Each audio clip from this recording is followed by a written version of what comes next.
Bagatell. Thanks, Pat. Thanks to everyone for your attention, and I'm really happy to be here.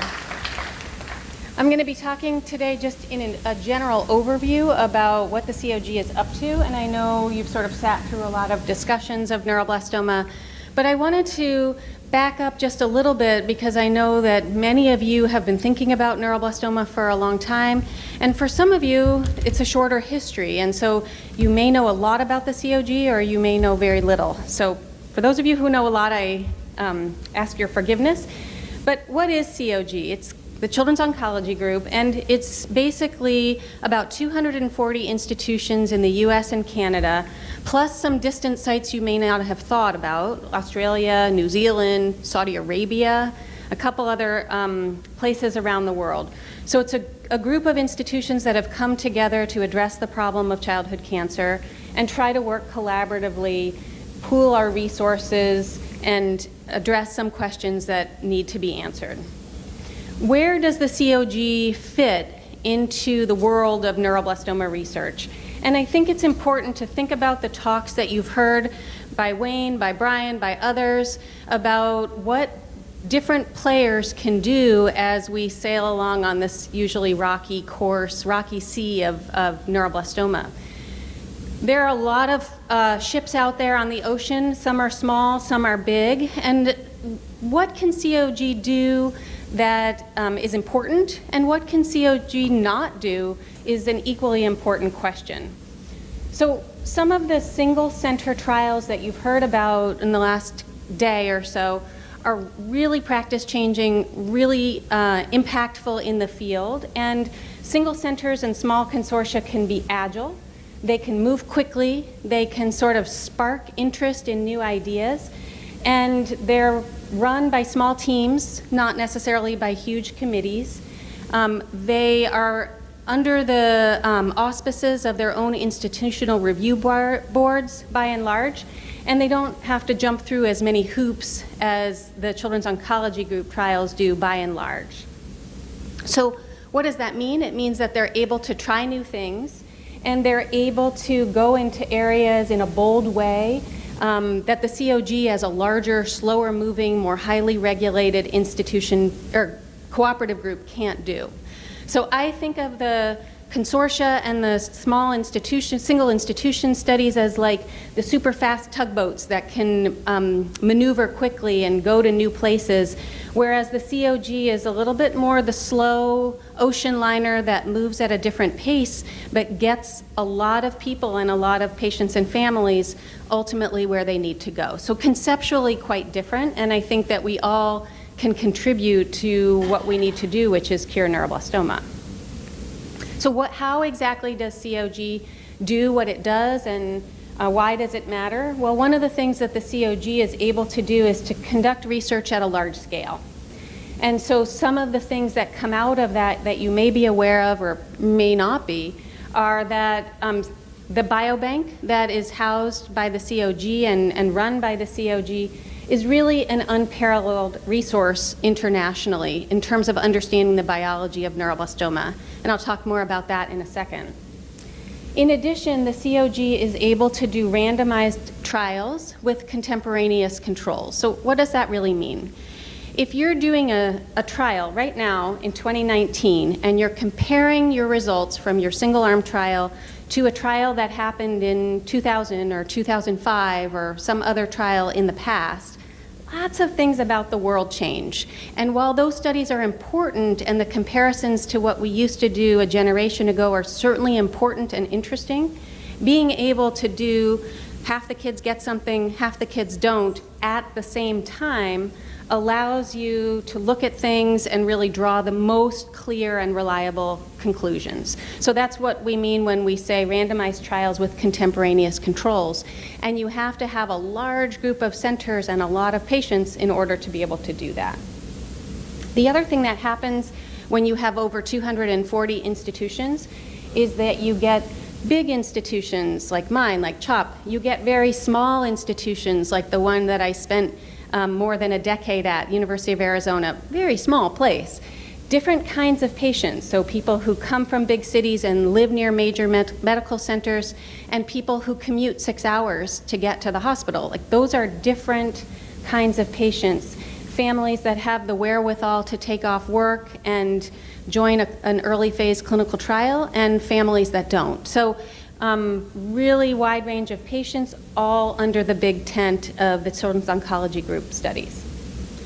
The other thing that the COG is able to do is to collaborate internationally with our counterparts.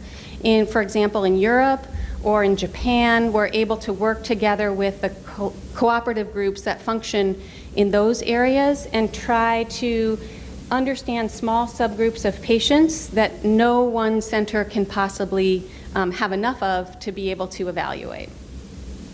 And then the other thing that the COG can do that is often underrated but supremely important is to grow the next generation of investigators. So there are certainly people who are coming up in the pipeline of major important neuroblastoma centers, but as you all know, there's smart people everywhere, big centers, small centers, and so what the COG can do is draw people in that may be practicing at small centers but have really good ideas, and have them join our studies, spark us to try new things, and that way we identify young investigators who will replace me when I retire and bring us into a whole new era. So those are some of the things I think it's worth sort of conceptually understanding about what the COG can do and what it can't do. So how does this play out? Why does this matter? Well, some of the things that the COG can accomplish, for example, with the biobank, many of you know there have been major efforts to use clinical samples from the COG biobank in collaboration with others. John Maris and his group have been able to really define and begin to understand the genetic landscape of neuroblastoma by using many, many, many tumors from thousands of kids. Really important, game-changing work. Another question for a much smaller group of patients, but a question that needed to be answered for patients that you probably haven't talked about very much in the last day or so, which are the non-high-risk patients. There are patients who really don't need a lot of therapy, who don't need chemotherapy, don't need radiation therapy, and actually, come to find out, don't need surgery at all. And so our surgical colleagues, Dr. Nuchtern and Dr. Schomburger, asked themselves a number of years ago, why are we doing operations on little kids who are going to be fine? And they brought their idea of observing only and not causing more trouble than is needed to the entire COG. They had enough patients to answer the question, and what they found out was that we can leave these kids alone and watch them and they do fine. So that was a really important practice-changing study run nationally. Sometimes you find something that's really different, and then sometimes you put a lot of energy and draw a lot of people together to ask a question, and you find out that the answer is no. So a number of years ago in the 1990s, the Children's Oncology Group embarked on a study that looked at sort of cleaning up, if you will, stem cells. So you get your stem cells harvested after a couple cycles of chemotherapy, and then if you're getting high-dose chemo with stem cell rescue, those cells are reinfused to support your blood count recovery. Well, many of you, and some of you I'm looking at right here in the audience, have asked the question, what if they're neuroblastoma cells mixed in with your stem cells and you reinfuse them? Aren't you just giving the neuroblastoma back? So the question was asked in the 1990s. That's a very legitimate question. If you clean up those stem cells by purging them, if you will, half the kids get it, half the kids don't. Does it make a difference? And lo and behold, a paper published in the Lancet Oncology, and again, practice changing in the field, was that cleaning up, if you will, those stem cells made absolutely no difference in outcome. So now I can sit in a clinic room and say to one of you, the stem cells that we're harvesting are clean. Trying to clean them more makes no difference. We pulled together as a group of 240 institutions, asked this question, and answered it. So these are just examples of some of the things that I think are really practical, really important in the treatment of your kids. So let me delve into a little bit more specifics of what the various committees within the COG have been and are up to. So the COG Biology Committee really pushed the world of tumor banking forward in about 2000. And at this point in time, there are nearly 12,000 patients enrolled. The study is named ANBL-00B1, not very catchy, but many of you may recall sitting down and talking about contributing tumor that's already been taken out of your child to the biobank. And Sue Cohn is the person who really pioneered that and set our systems up to be able to do biobanking in a big way. Once the tumors are in the biobank, lab scientists write proposals to obtain samples, and the applications are reviewed in a rigorous scientific process. If they're meritorious, then they're approved, and samples get sent out to the investigators. There have been about 200 approved projects through the biobank, and more than 20,000 specimens have been sent to investigators in the US and 10 countries abroad. So this is a huge international resource that we're really excited about and proud of. And there's some really important projects that are under review, or samples have been sent just recently that will be the papers of next year and the year after and the years to come. Mike Hogarty is my colleague at CHOP, who has run the biobank for many years and done a fantastic job. He's stepping down as of next month, and we've asked Meredith Irwin from Toronto to take over that post and keep our biobank really strong. Some of the approved projects, for those of you who are really interested in tumor biology, you can see a lot of the questions are about either prognostic biomarkers, so how do we anticipate which patients are going to do really well and which ones are not. We're also interested in biomarkers for early detection of response, biomarkers to predict which patients may respond to the chemoimmunotherapy that you just heard about, identification of new targets for immunotherapy. So GD2 has been around for a long time, but what's new, what's next? That's a major effort in the field. And then trying to understand, why do drugs work for a while and then stop working? So if we can understand drug resistance, that would help us develop better agents going forward. And then also, as I keep mentioning, sometimes there's some small subgroups of patients, so children who have opsoclonus myoclonus ataxia syndrome, very rare finding that can come along with neuroblastoma. There have been projects to try to pull together the samples from those rare patients and understand why those children get that problem to begin with, and then what to do about it. So I'm happy to answer questions at the end of this talk about the biobank, because as you can tell, I'm super excited about it, and I think it's really what is going to make us better in the future. So now let's talk a little more about the clinical trials that the COG has recently been engaged in, or will be engaged in.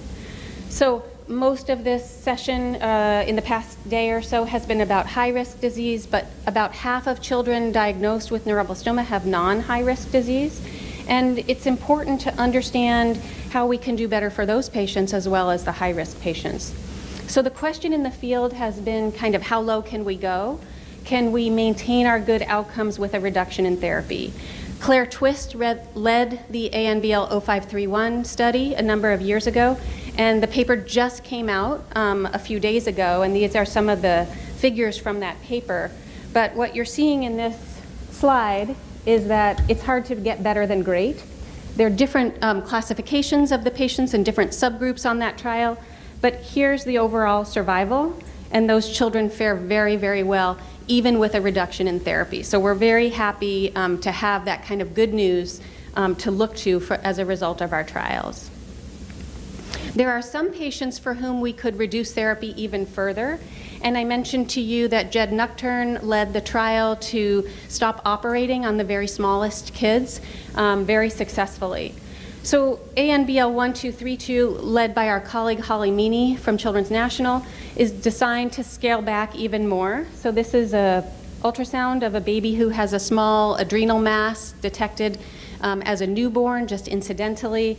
And this trial 1232 is nearly finished with its enrollment, and it's expanded the categories of patients that can just be observed. So kind of by that idea in medicine, first do no harm. So we're happy to be watching more kids. I saw a patient in clinic just yesterday who would not have been eligible for Dr. Nuchtern's original study, but was enrolled on Dr. Meany's 1232 study, and we're watching that baby. She's beautiful, and she's doing terrific. So that's fun.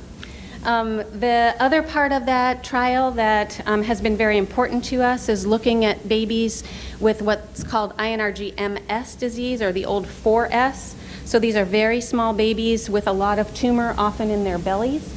That can be very problematic to their feeding and breathing and all the other things babies are supposed to do. So we're trying to figure out which of those patients really need to be treated, how much do they need to be treated, and how can we minimize the impact of therapy on those babies, but continue to have them do well. So those are important ventures, maybe not for the majority of the people in the room, but certainly for half the patients out there with neuroblastoma. Now let's turn to high-risk disease, where the questions we're asking are not a reduction in therapy, and I'm sorry to say, in some ways.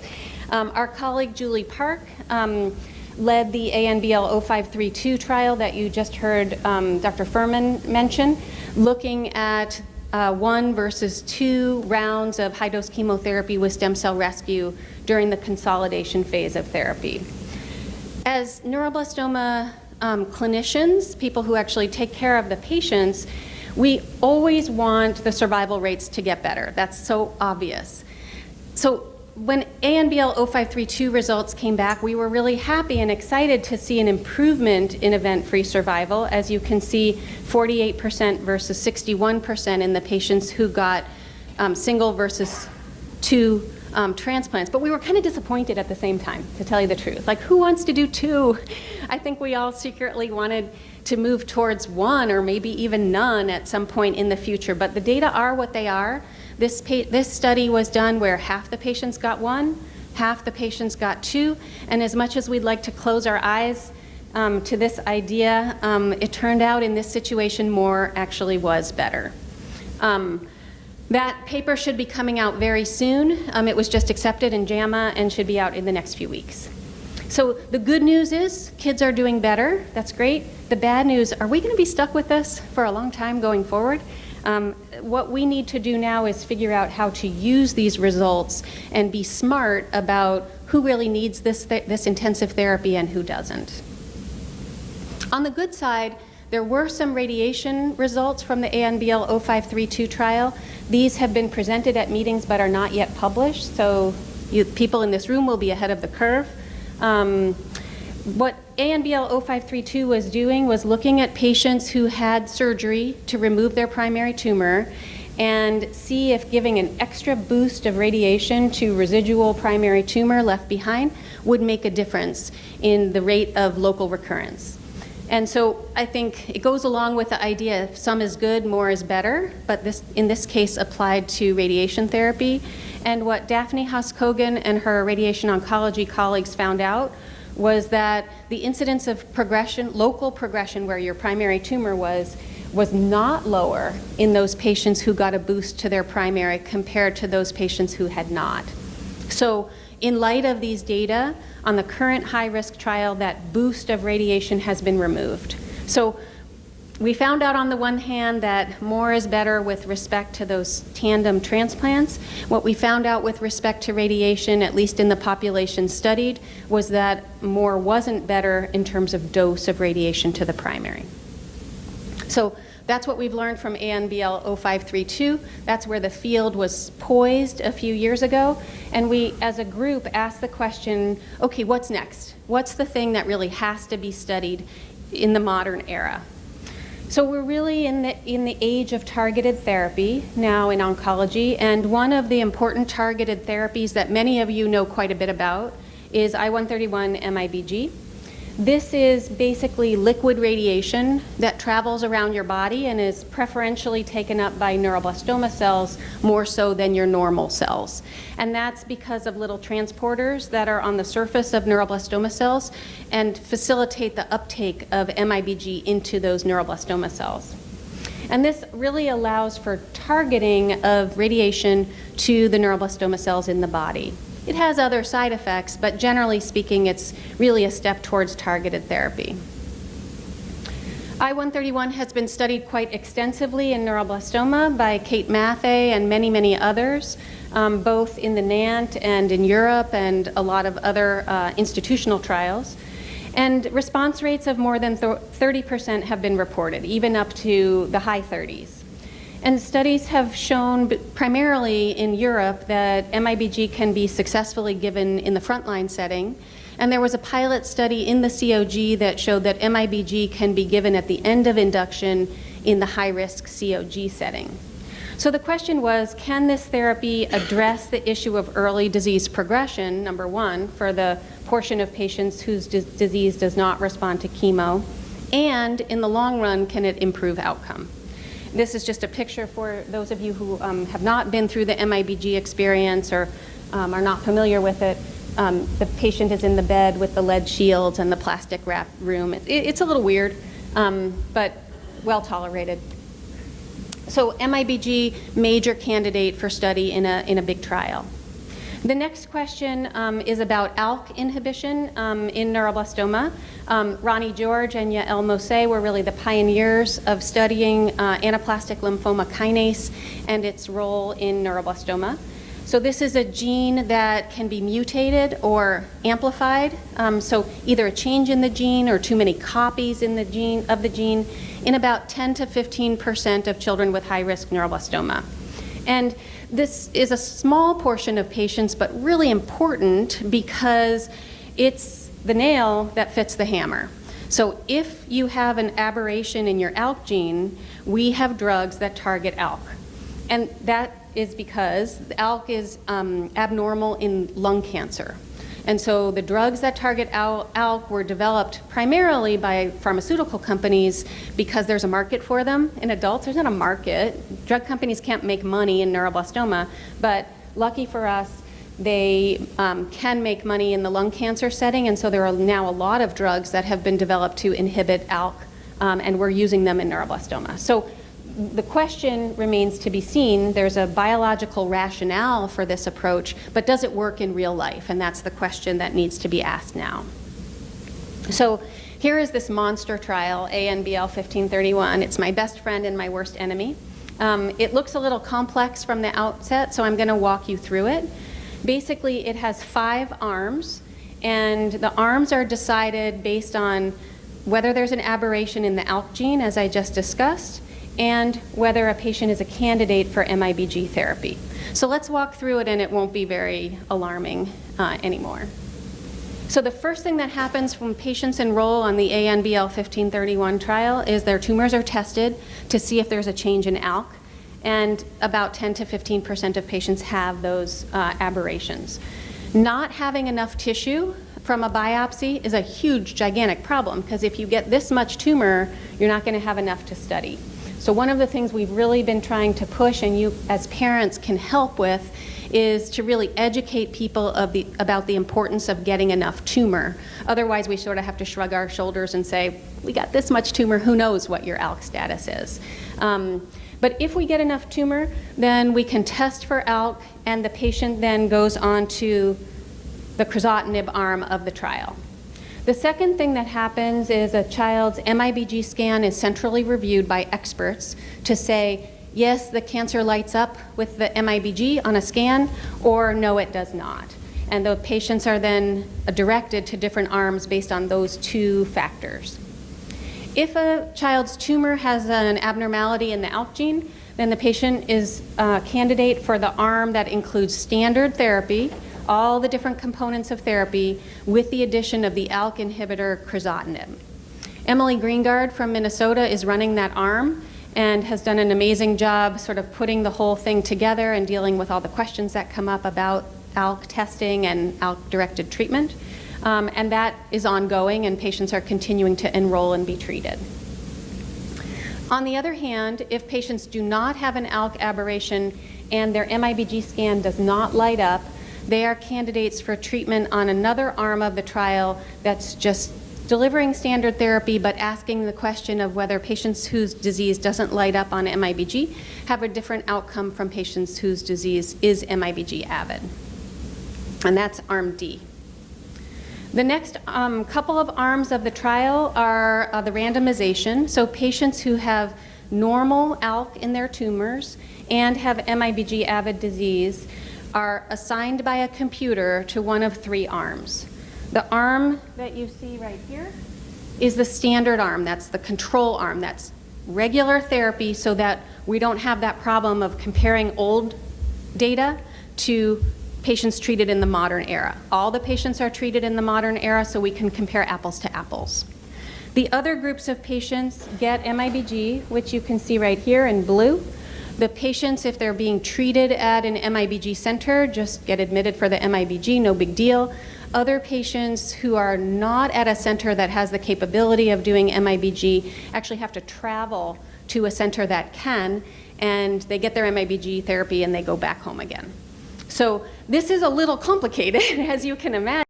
Organizing all the testing, organizing the, making sure the randomization goes properly, and making sure that the insurance falls into place and that all the players are aligned to ensure smooth care for patients is non-trivial. And my colleague, Steve DuBois from Boston, is ably assisted by a nurse coordinator named Tracy Easley out of Cook Children's, and they're doing just an amazing job making sure that this happens. It's actually gone way more smoothly than we ever thought. And I thought as the study chair I would be up at night like panicking about who's going where, but it's actually super smooth. So enrollment continues on those arms, and we're right at our planned enrollment. So I think there's enthusiasm out there about this trial. ANBL 1531 is what's called a registration study. What the heck is a registration study? So although we've been using I-131 MIBG for about 30 years, it is not currently FDA approved. And the data from this trial have the potential to allow us to obtain FDA approval for MIBG and be able to get it so much easier than we can today. So this study was designed with the help of the FDA and a lot of other authorities so that at the end of the day we have good quality data that we can present to them to get this approved. We came up with a pretty sophisticated statistical design that may allow us, if one arm is very much inferior to another, we may be able to drop it and finish faster and present the data to the FDA faster. And Arlene Naranjo, who is pictured here, is one of our statisticians who did an amazing job organizing this up. She's kind of an unsung hero, I think, from the patient and family perspective, like who thinks about the statistics? We do. And Arlene does, and I hope that because of her hard work, we might be able to get this drug approved sooner. If the study goes to full accrual, we'll have about 800 patients. We've been open for just over a year, and we have almost 140 patients enrolled. So if we go to full accrual, we'll be accruing for another 4 years, but if there's something really exciting, we might close sooner than that. The question that I ask myself, like I think about ANBL 1531 every day of the week, but my question like in the back of my mind is this forever? If this works, if MIBG is good, then are we always going to be stuck with this long, involved therapy? Are we going to be stuck with this concept of high-dose chemo with stem cell rescue, plus radiation, plus immunotherapy at the end? I mean, this is a year and a half of treatment, and is that really what we have to do for everybody all the time?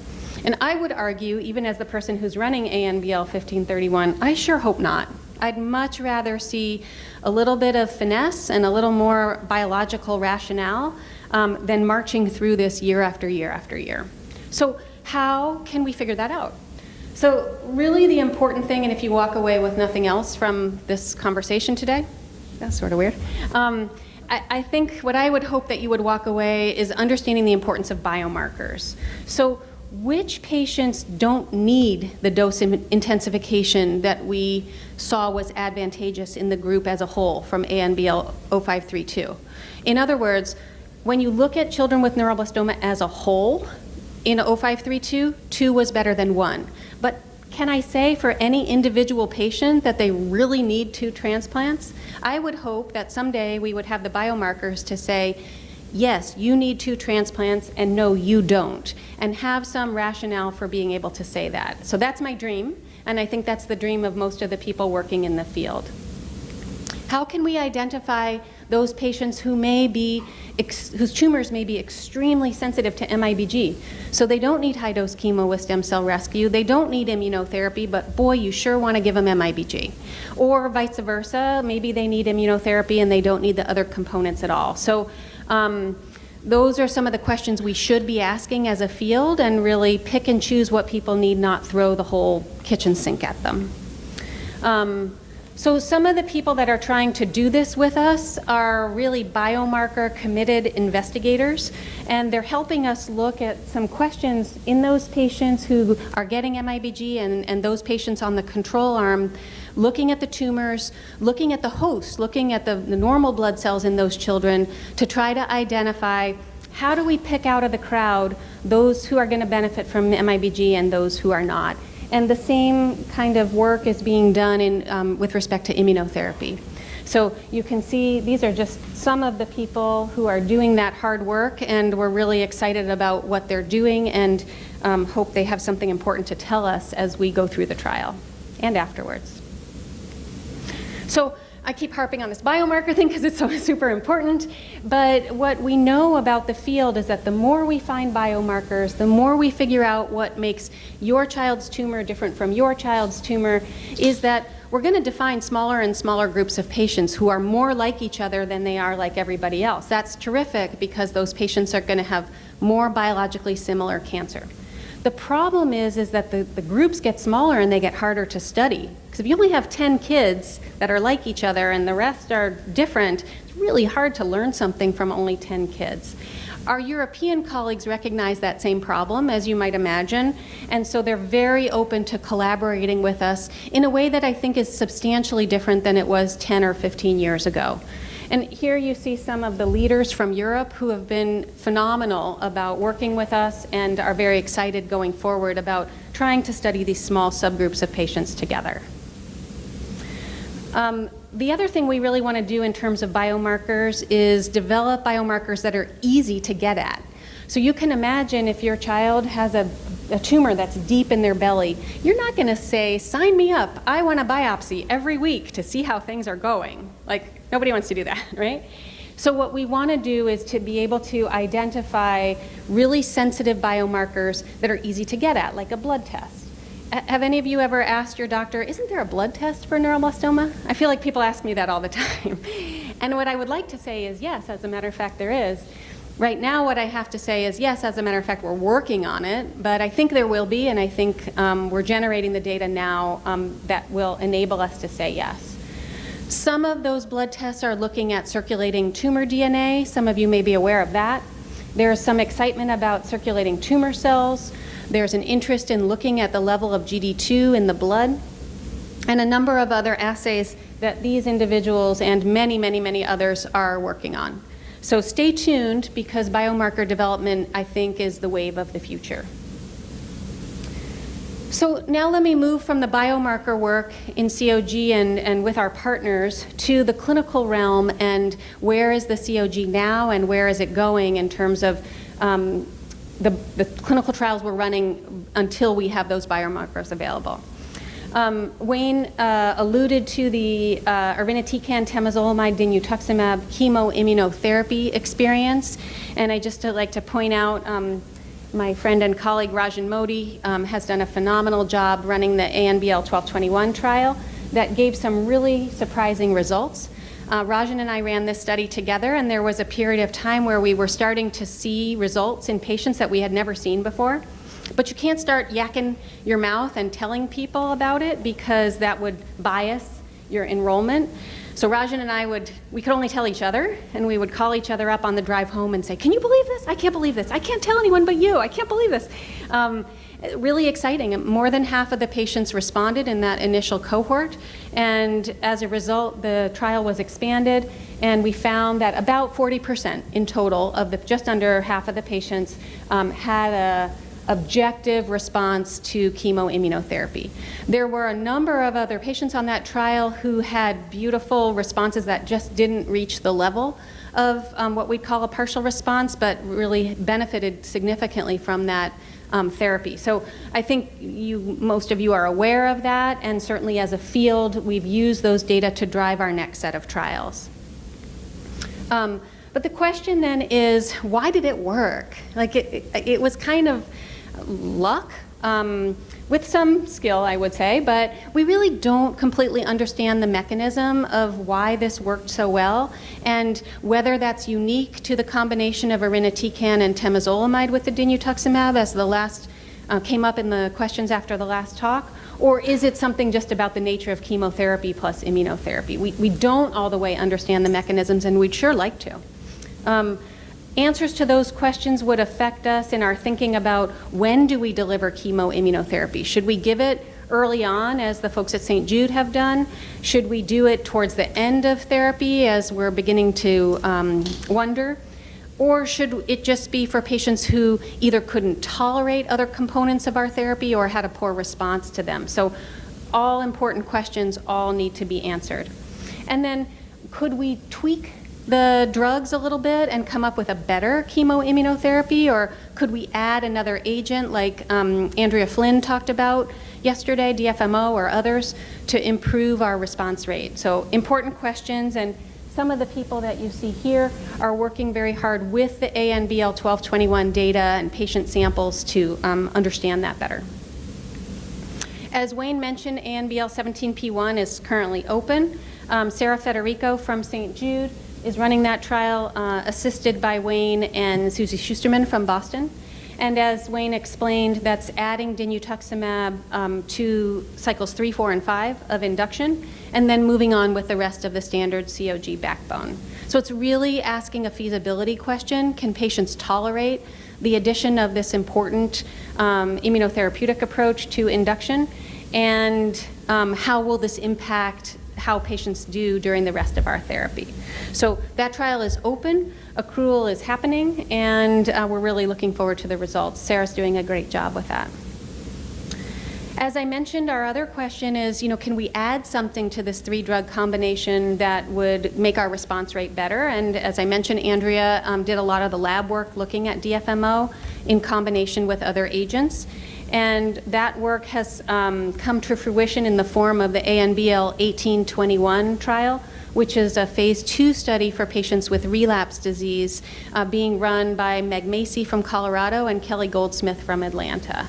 They're looking at sort of priming patients and tumors with DFMO prior to the start of chemoimmunotherapy, and then administering that 3-drug combination along with GM-CSF, and seeing if we can have more than 40% of our patients respond, and in fact really up the ante and get a really strong signal of efficacy.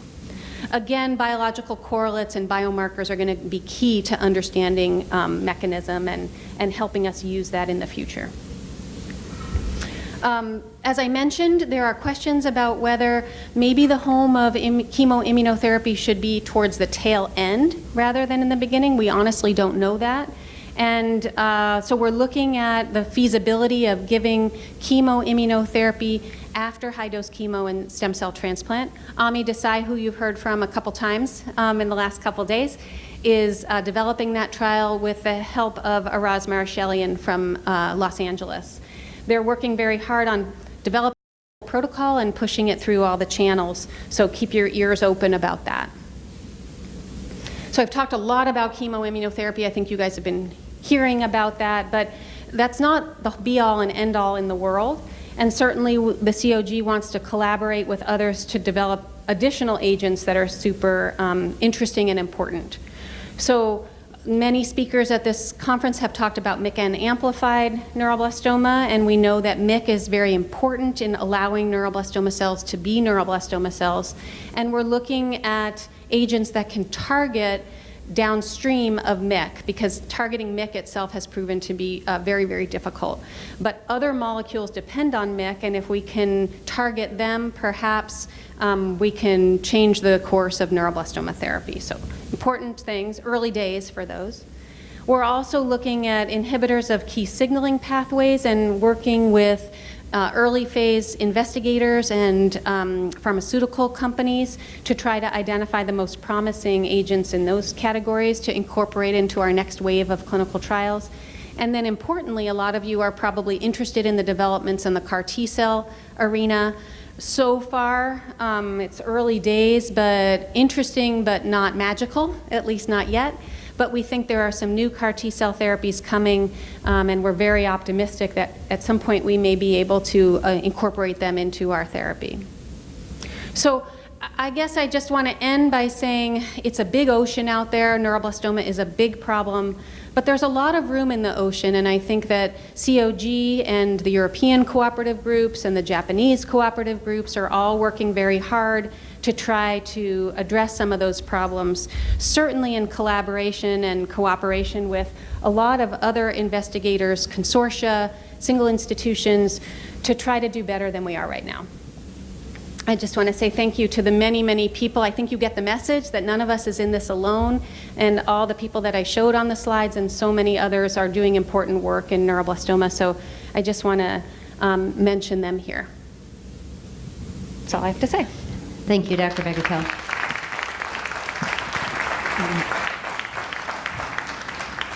Does anyone have any questions? Go ahead. Hi, our son is 5 and he's about to finish his frontline therapy where he's got, I think in October he's done with his immunotherapy. And I wondered if you could talk about a little bit about the maintenance therapy options that COG is either doing trials with or researching. So, right.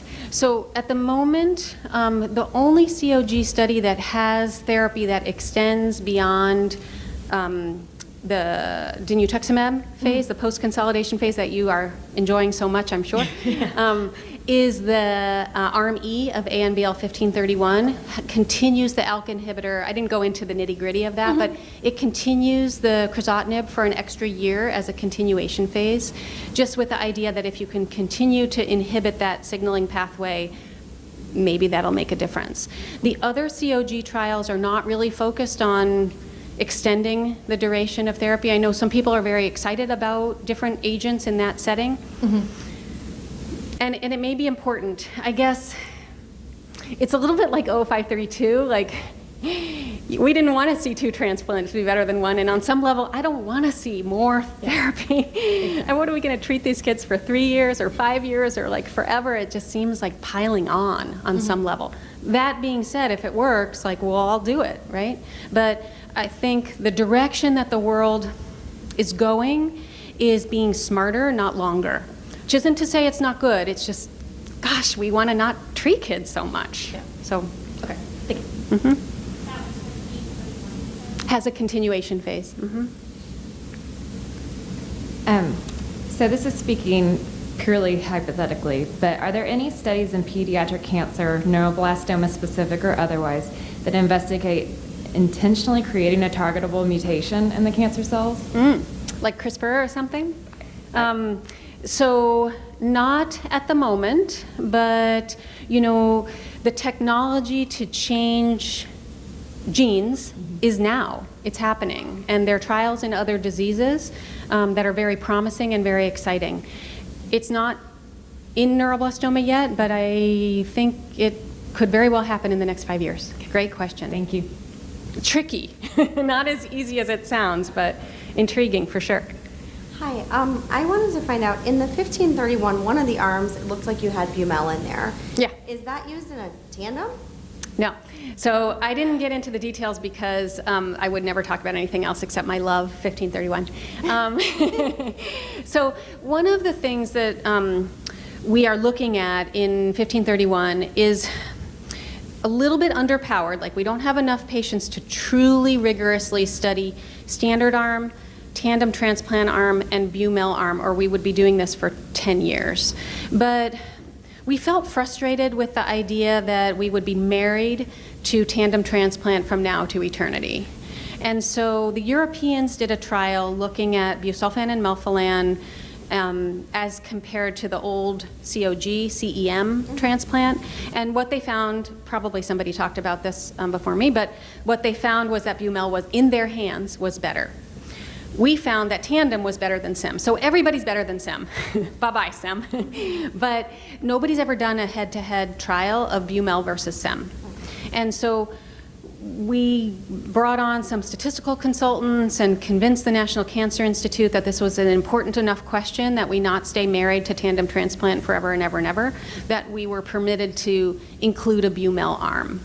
And so we don't know, but we at least want to ask the question of, can we do something besides tandem? So potentially just a single transplant with Bumel alone. Okay. I mean, it's in our minds, like, we want to do the very best that we can for all children with neuroblastoma, but we know you're weary. We know your kids are like getting really aggressive therapy, and we want to find ways to appreciate the data from Europe, appreciate the data that came out of our own hands, and find a way to reconcile those. Well, because that's what I had heard, and I kind of mentioned this yesterday in a talk, is that CEM and tandem have been compared, and Bumel and CEM have been compared, but Bumel and tandem have never been compared head to head. So when I saw the Bumel, and Yeah.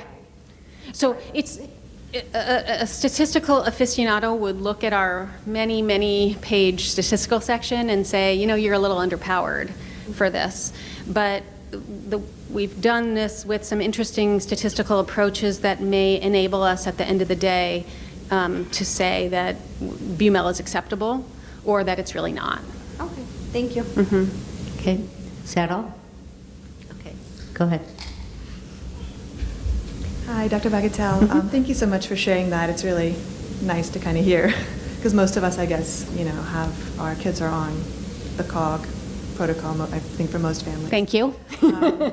So I have a question about, which I guess is you're very involved in that, is the 1531, kind of the larger study that's currently going on. From a parental point of view, having had a child that's been in treatment for a while, it wasn't 100% clear to me why, when we're looking at treatments that are maybe have less severe side effects, we've got really good data from DFMO. St. Jude's trial of chemoimmunotherapy looks amazing. What was the reasoning behind including the MIBG therapy, which, has for relapse patients, it has, is not always successful, which I guess it's relapse, so it's different, has long-term side effects that, a lot of our survivors are dealing with things like that, maybe similar to total body radiation. And then emotionally as a family, not being able to be close to your child is actually very, very stressful. Sure. So I think it would be helpful to understand what the reasoning was to include that from a parental perspective, kind of a harsh and difficult therapy up front. Interesting and important question, for sure.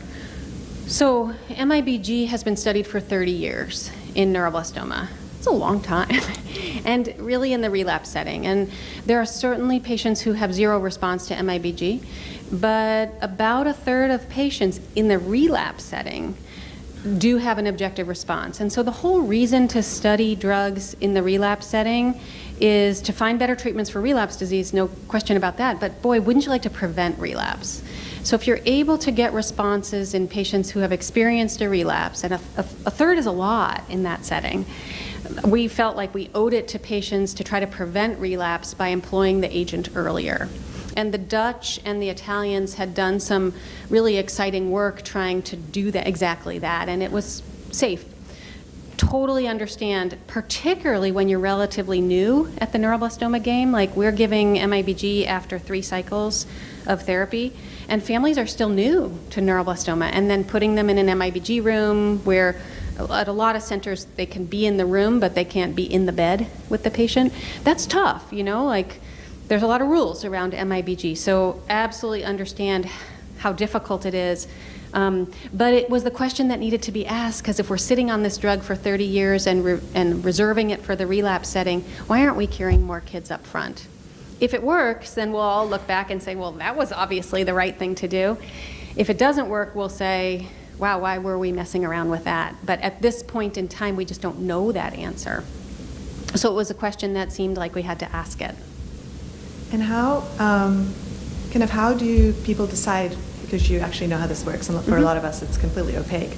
How do the COG committees decide on, because this is a larger trial, including something like MIBG versus DFMO, or other promising chemoimmunotherapy, other promising things in the larger trials? What's kind of the decision making that goes into that? Super excellent question. So we're in that process right now for the successor to ANBL 1531, so I'm acutely aware of how this goes down. So what happens is, way before a trial is going to open, you have to start planning for it, because like I said, there's a lot of hoop jumping. There are a ton of levels of review, and there's a lot of going back to the drawing board that happens. So you don't want to wait till your trial is done before you start thinking about your next one, because then you'll go for 10 years with no open clinical trial, which is a travesty, as you can imagine. So right now, even though we're years from finishing the accrual to 1531, we're starting to think of daughter of 1531, if you will.